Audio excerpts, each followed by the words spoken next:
Mère, je ne pense pas que je puisse continuer avec ce mariage, ce que j'ai épousé c'est Facebook, pas une femme. Ma femme a un téléphone allumé, comme son mari, appuyant sur le téléphone du matin au soir. Je suis fatigué. Quel genre de femme est ça? Elle ne peut pas cuisiner, je fais la cuisine moi-même. Elle ne peut pas nettoyer la maison, je fais le ménage moi-même. Je lave mon linge moi-même. Alors qu'est-ce que je fais avec elle? Je suis fatigué, elle doit quitter ma maison. Elle ne l'est pas essayé de changer du tout. Tout ce qu'elle sait c'est Instagram, TikTok, Facebook. Je me sens seul tout le temps. En fait je suis fatigué. Pas de fils, ne dis pas ça. Souviens-toi que Dieu déteste le divorce. Calme-toi avec elle, avec le temps elle apprendra. Mère, c'est à cause de toi que tu la quittes, sans parler de moi. Je l'aurais renvoyée de chez moi. Elle ferait mieux de commencer à apprendre. Je pars. Dieu s'il te plaît, aide ma belle-fille, je ne veux pas que son mariage s'effondre. Qui sait comment ils vont maintenant? S'ils se battent, laissez-moi les appeler, et voir s'ils vont bien. Yeah. Je me suis 1 million de partisans. Oui. Qui appelle? Laisse-moi vérifier.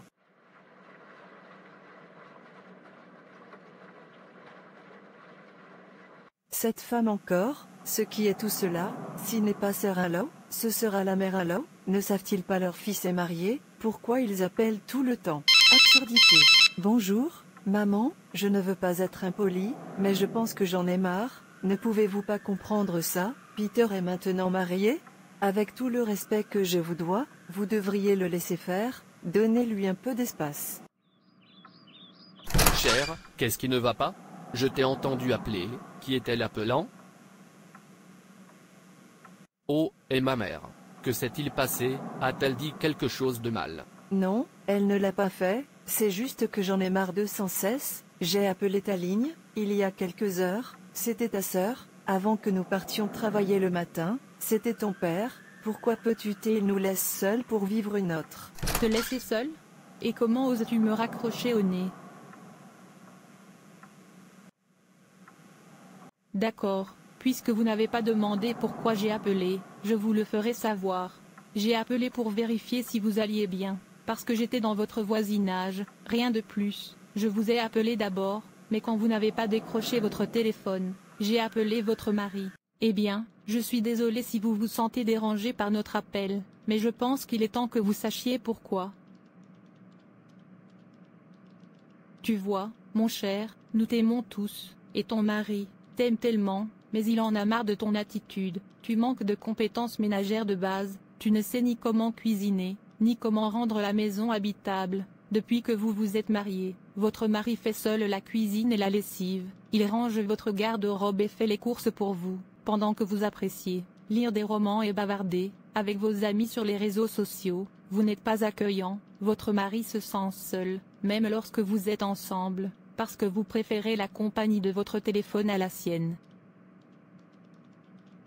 Quand ton mari n'en pouvait plus, après que tu aies ignoré tous ses efforts pour t'aider, tourner une nouvelle page, il s'est confié à nous, alors qu'il aurait préféré en parler à tes parents. Nous n'avons pas vu les embarrasser. Vous voyez, la plupart de nos appels que vous méprisez, ont été, pour l'encourager à vous donner plus de temps, pour apprendre et s'adapter à la vie de couple, je pense. Il vaudrait mieux que vous passiez plus de temps à changer votre mode de vie et à sauver votre mariage que de surveiller qui appelle ou n'appelle pas votre mari. Suis désolée maman, j'ai tellement honte de moi, je ne sais jamais, je blesse mon mari, tellement, je ne sais jamais que tu es là pour me protéger, je suis occupée à te haïr.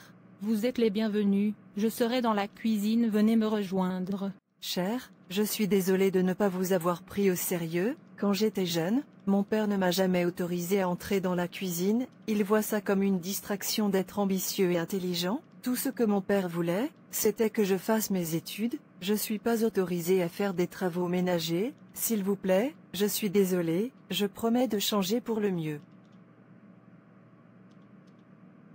Ça va, je suis heureux que vous ayez promis de changer, apprenons ensemble.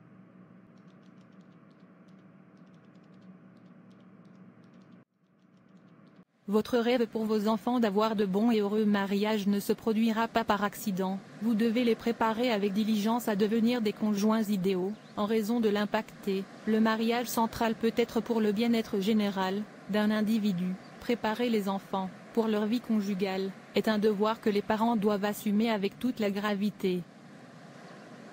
Pour accomplir cette grande tâche, le père et la mère doivent travailler main dans la main, pour s'assurer qu'ils inculquent à leurs enfants les valeurs qui font un mariage heureux. Ce devoir est limité dans le temps, puisque vos enfants ont un temps limité pour rester avec vous. Par conséquent, il est impératif que vous saisissiez chaque opportunité qu'offre chaque nouveau jour pour accomplir cette tâche. Commencez tôt, leur apprendre ce qu'ils doivent savoir, ne jamais se sentir trop jeunes ou trop occupés par leurs études pour être dérangés par des conversations sur le mariage, alors qu'il est vrai que le mariage est une institution d'apprentissage continu. Vos fils et les filles doivent être conscientes des responsabilités et des exigences du mariage, avant de dire « je le fais ». Loyauté à son vœu matrimonial et de la fidélité à son conjoint. Enseignez-lui la dignité du travail. Faites-lui savoir que subvenir aux besoins de sa femme et de ses enfants est une responsabilité primordiale. Il doit entreprendre en tant que mari et père. 1 Timothée 5 verset 8.